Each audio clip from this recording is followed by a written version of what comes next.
That's the real problem here. You don't understand. Yeah, I understand. I really don't think you do. Yeah, I do understand. Okay. Here's what I would do.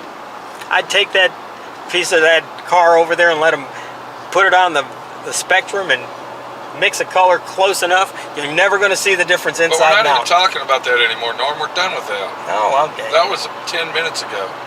Oh, I see. So we got a few issues to cover over here at SWRNC DIY Auto School. One of them is junkyard cars. Me and Norm found a slew of cars that we picked up. And when I say picked them up, we found them on Craigslist, right? Right. So the cars that we were looking at are they all 1956? Were they all? They were all, well, 55. Okay, can I ask you a question, Norm? Why are we swerving, dude? You're driving my brand new truck. Okay, you gonna wreck it? I told you the trailer's pulling that way. I'm not doing that. That's what I'm telling you. The trailer's doing this. I told you that. Don't wreck my truck, okay, Norm? I'll try not to. I know a body man that can fix it if I dig it up. If you wreck this thing, you better total it out and make sure I live. That's all I'm saying. Shit, I might be better off if I wreck it. If you die in the wreck, then I'll have to listen to you bitch. Oh, great. Thanks for saying that, Norm. I appreciate that. Yeah, that's a nice deal. Anyway, so we found these cars on Craigslist, and we were thinking, you know, the guy wants minimal money for them. There was 2 Packards. What do we have? 2 Chryslers and 2 Packards. 3 Chryslers. 3 Chryslers. One was a station wagon. The other one. Okay, there was 4 cars. Okay, there's 6 cars total. So we had 4 Chryslers. I don't remember getting the other Chrysler. Oh, the one that was. I went down. Yeah, the scrap iron one that we basically lost money on. And you know, after getting these cars, really woke me up in the scrap iron world, Norm, or should I say, classic car junkyard world. Yeah, probably. You want me to tell you what woke me up on that? Is that buying these cars, even though you're getting them dirt cheap, okay, isn't really, there's not a profit margin in them anymore like there used to be. No, it's hard to make money. Not even on the parts. 20 years ago, I used to be able to buy a car like this. 15 years ago, I would put the car on eBay and I'd sell every single part on it. Nowadays, if you put old classic 50s cars parts on there, you're not gonna sell them. It's because there's nobody out there building these old cars, dude. Hardly. You know what I'm saying? Only the 80-year-old guys. Yeah. And they're dying off. And they're dying off quick.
So anyway, we bought a station wagon. We thought we were going to make some furniture out of it. It ended up being a flop. Did you make a profit on that thing, or No, were we lucky to get rid of it for what you got it for? I sold it to Eddie for what I had in it. There you go.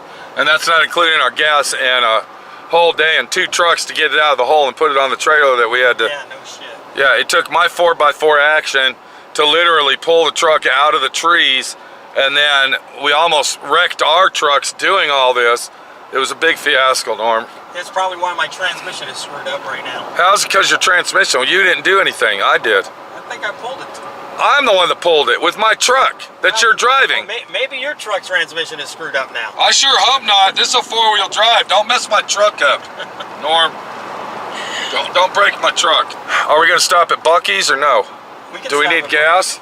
We can stop at Buc-ee's. Might as well stop there and get gas. It's gonna be We're cheaper. gonna have to spin around to do it though. Son of a bitch, it's back there? No, I'm saying we have to spin No, around. they got the exit open. It's called Bucky Boulevard. Yeah, but you can't get across. Yeah, you can. They got that entrance going in. They don't have it open yet. Then just go around, dude. That's what I'm telling you. Motherfucker. That's what I said, Pete.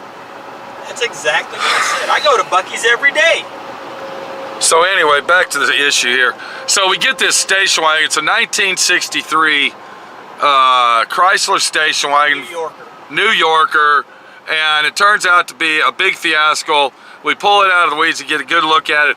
I'm telling myself, bullshit. We need to tell this lady we're not taking it. But you know, being Mr. Nice Guy that I am, I don't want to leave the car out in the middle of her yard. Am I right or wrong? It took us 3 hours to get that son of a gun out of the trailer. 3 hours.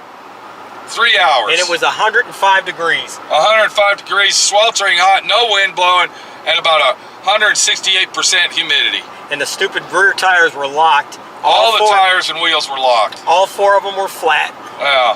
Had to pull a chain through the trailer and hook my 4-wheel drive up, and I don't even know how we got it up there, but we finally did. We had to get a piece of plywood. Oh, that's right. We had to get a piece of plywood and put a floor jack under the rear end, and then pull it with a floor jack 4 feet, and then lower it down and pull it another 4 feet. Yeah, I remember now.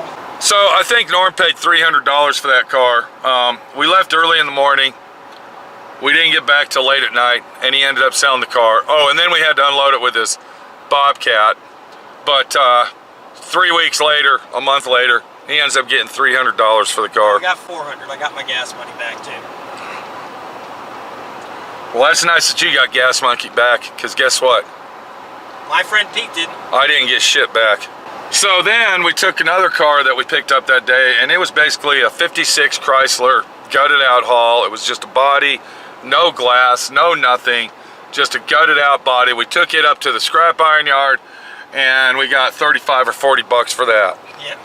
So yeah, and then on top of all that, we go back out there a week and a half later, and we picked up 2 Packards, and those were like $300 or $400 a piece. I don't even remember. Who knows? The guy cut Norm a deal. You still got the Dodge, right? Yeah, I've got it. I've got a Dodge. You got a Dodge that runs and drives. It's actually a Chrysler Royale. We haven't had no calls on it at all. Nobody's even asked about it. Nobody gives a shit. It's a Dodge Royale. It runs and drives. And everybody's like, why do I want that piece of shit? So, we are actually on our way. And if you look in the rear view mirror behind me there, rear view window, we're actually on our way to a junkyard to get rid of one of these cars.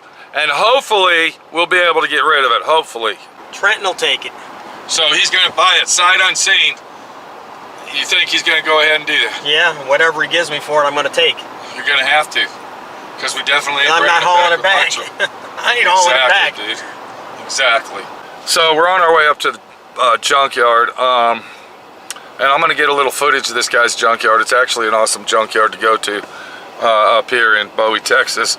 And, you know, sit back and relax, enjoy the show, and listen to the antique vintage phonograph music as you look at the old cars. And if you're in that age bracket that you grew up with these cars, do yourself a favor.